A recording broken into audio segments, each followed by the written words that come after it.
उपमुख्यमंत्री एकनाथ शिंदे यांना धमकी देणारा व्हिडिओ इंस्टाग्रामवर व्हायरल करणाऱ्या हितेश धंडे याला ठाणे श्रीनगर पोलिसांनी अवघ्या 12 तासात अटक केली आहे।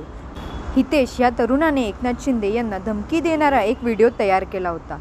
त्यात त्याने एकनाथ शिंदे यांना अवचर्य भाषेत शिवीगाळ करत त्यांच्या घरावर हल्ला करण्याची व बॉम्बने उडवण्याची धमकी दिली होती।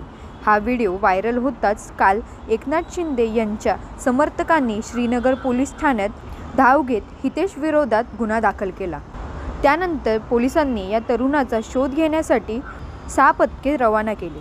या पथकांनी वैशालीनगर, योगी हिल्स, मुलुंड तसेच जंगल परिसरात शोध घेऊन घाटीपाडा येथून त्याच्या मुसक्या आवळल्या। हा तरुण बेरोजगार असून फक्त 9वी शिकलेला आहे। कळवा येथील सुरक्षारक्षकांसोबत झालेल्या वादातून त्याने हे कृत्य केल्याचे प्रथमदर्शनी समोर आले असून पुढील तपास श्रीनगर पोलीस करत आहे। दिनांक 5/1/2025 रोजी एक इंस्टाग्रामला एक लाईव्ह व्हिडिओ आपल्याला मिळाला होता। त्या अनुषंगाने फिर्यादी परेश चाळके यांनी एक तक्रार दिली होती की माननीय उपमुख्यमंत्री श्री एकनाथजी शिंदे साहेब यांना कट करून मारण्याची किंवा त्यांच्याबद्दल असंबद्ध बोलण्याची अशी एक तक्रार आपल्याला व्हिडिओद्वारे प्राप्त झाली होती। आपण तात्काळ त्या घटनेची दखल घेऊन श्रीनगर पोलीस स्टेशन येथे 18/2025 या क्रमांकाने गुन्हा दाखल होता। त्यातील जो आरोपी होता तो आरोपीला आपण आज रोजी ताब्यात घेतला आहे। एकंदरीत आपण 6 ते 7/3 या गुन्ह्याच्या तपासकामी श्रीनगर पोलीस स्टेशनद्वारे पाठवण्यात आल्या होत्या। सदर आरोपी हा वैशालीनगर, त्याचबरोबर घाटीपाडा, योगी हिल्स, मुलुंडमधनं त्या करून पूर्ण जंगलमध्ये तो पसार झाला होता। आपण कसोशीने त्याला आज रोजी घाटीपाडा एरियातून ताब्यात घेतला आहे आणि त्याला आता तपासकामी आपण पुढील प्रक्रिया आपण करत आहोत। नक्की कारण काय आहे धमकवण्याचं? त्याला कोणी चेतावणी दिली होती का? त्याने हा व्हिडिओ शेअर करत उपमुख्यमंत्र्यांना चेतावणी देण्यात आली? प्राथमिक कारण जे आम्हाला निष्पन्न होतंय की त्याचे काही वाद कळवामधील जे गार्ड आहेत, जे तिथे सिक्युरिटी गार्ड त्यांच्याशी झालं होतं।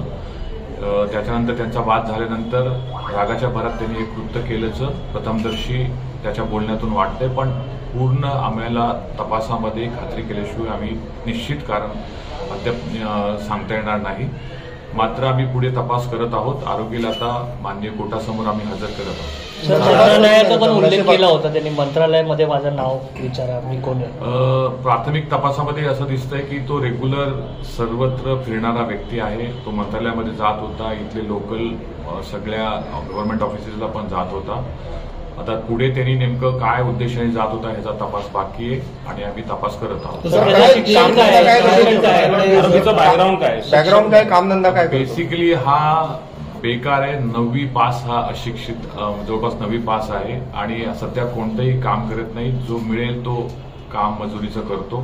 याचे फॅमिली बॅकग्राऊंड पण तसंच आहे आणि मेजर असं कुठलंही त्याचं शिक्षण किंवा कुठल्या चांगल्या ह्याच्यामध्ये काम करतो असं कुठलंच बॅकग्राऊंड मिळालेलं पकडलेला आहे। साथीदार होते का याच्यासोबत अजून? आणि व्हिडिओचं आम्ही प्रथम जे अनालिसिस केलं त्याच्यामध्ये हे स्वतः बनवलेला व्हिडिओ आहे। त्याच्या एक मित्राचा मोबाईल त्यांनी घेतला होता आणि त्या मित्राच्या मोबाईलमध्ये स्वतः व्हिडिओ करून स्वतःच्या इंस्टाग्राम अकाउंटवरती लाईव्ह केलं। क्रिमिनल बॅकग्राऊंड आहे का? अगोदर देखील त्याच्यावरती गुन्हे दाखल आहे असं माहिती?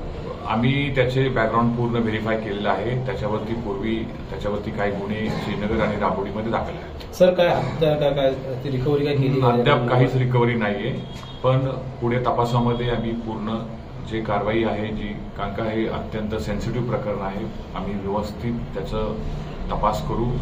योग्य पद्धतीने ह्याची गुन्ह्याची उकल झाली त्याबद्दल मी श्रीनगर पोलीस स्टेशनचं आभार मानतो आणि पुढे आम्ही निश्चित तपास करतो। विकृत आहे का मेडिकल का रिपोर्ट सादर झाले? अद्याप कुठलेही असं रिपोर्ट सादर केलेला नाहीये, पण त्याचे फॅमिलीशी बोलून आम्ही पुढे तपास करतो आहोत। पण त्याचं जे वर्तन आहे ते असंबद्ध असं वाटतं असं फॅमिलीचं म्हणणं आहे। ठीक आहे।